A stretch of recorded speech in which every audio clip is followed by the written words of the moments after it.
नमस्कार मंडळी, मी प्रकाश तांबे. तुमचा माझ्या नवीन ब्लॉगमध्ये मनापासून स्वागत असा.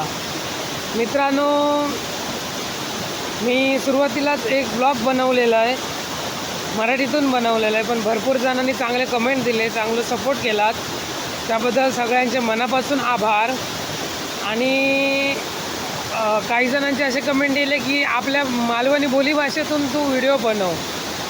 तर पुन्हा एकदा मंडळी नमस्कार, मी प्रकाश तुमचा या माझ्या नवीन ब्लॉगमध्ये, मालवणी ब्लॉगमध्ये सहर्ष स्वागत करतो आहे.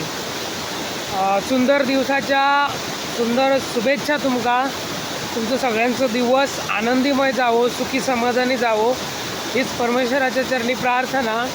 मित्रांनो, माझ्या पहिल्याच ब्लॉगमध्ये मी मेन्शन केलेलं आहे की एक आमच्या घराशेजारी छोटंसं धबधबो.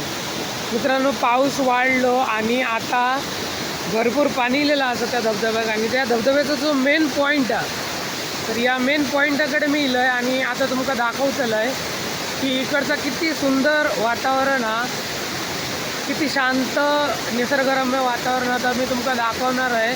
तत्पूर्वी महत्त्वाची सांगूची गोष्ट म्हणजे अशी की गाव मसुरे भोगलेवाडीतील ह्या जर निसर्गरम्य वातावरण तुमका दिसतं असं माझ्या पाठीमागे, ह्या असा श्रीदेव महापुरुषाचा स्थान.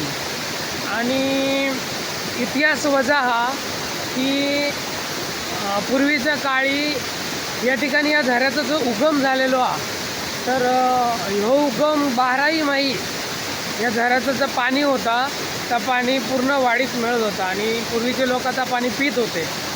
जास्त मोठं नाही हा, अगदी बोरवेलपेक्षा छोटंसं भाग हा, भूभाग हा, जवळजवळ 20-25 फूट खाली हा. आणि त्यातून या पाणी, जशी गंगा उत्पन्न होता तसा ह्या पाणी खालून वर येतात आणि एक प्रकारची गंगाच म्हटली जाता. भोगलेवाडी मिळालेला एकेकाळीचा वरदान होता.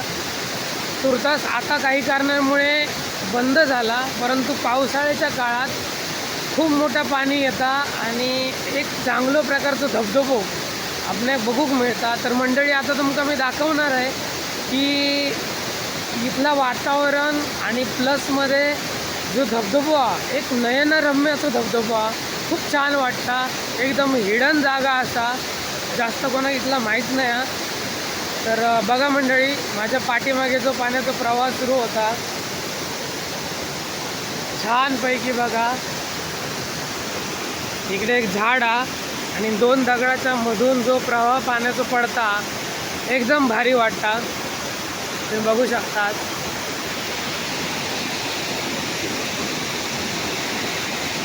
अशा प्रकारे पाण्याचं जोर वरून येता, एकदम शांत वातावरण, निसर्गाचा अनुभव तुम्ही बघू शकतात.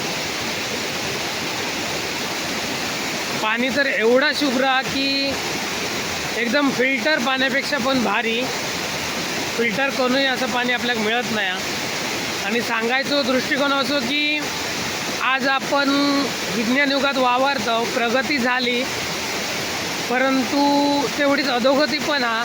कारण आज एवढा सगळा निसर्गानं आपल्याला दिलेला असन, पण आपण आज पाणी विकतचा घेतो, गॅस विकतचं घेतो, सगळं विकत खातो, पण कोणीही सांगू शकत नाही की ह्या आपण विकत घेतलेला सगळा प्युरिफाय असा, म्हणजेच नैसर्गिक हा. परंतु निसर्गानं आपल्याला एवढी देणगी दिलेली आहे की बघू शकतात, पाणी एवढा पांढरा शुभ्र हा, स्वच्छ पाणी आणि निसर्गाचा पाणी, काही याच्यात मिक्सअप मिलावट नाही, अशा प्रकारचं पाणी आपण बघतात.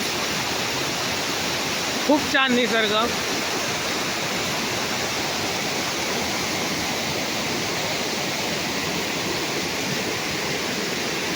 एकदम गर्द राईत दडलेला ह्या महापुरुषाचा स्थान, इथलं स्थान पुरुष, आमच्यावर याची कृपा, आणि आम्ही सुद्धा याच भागात राहतो, त्याची कृपा, त्याचे आशीर्वाद बघू शकतात.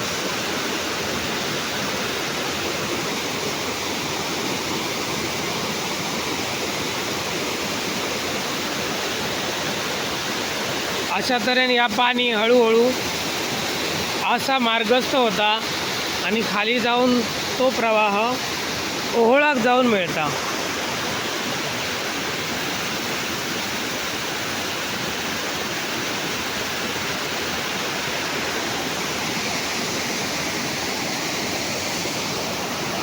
तर मंडळी बघितलास, ह्यो होतं आमचं छोटंसं धबधबो, निसर्गाचं सान्निध्य कोकणातच आपल्या अनुभव मिळता.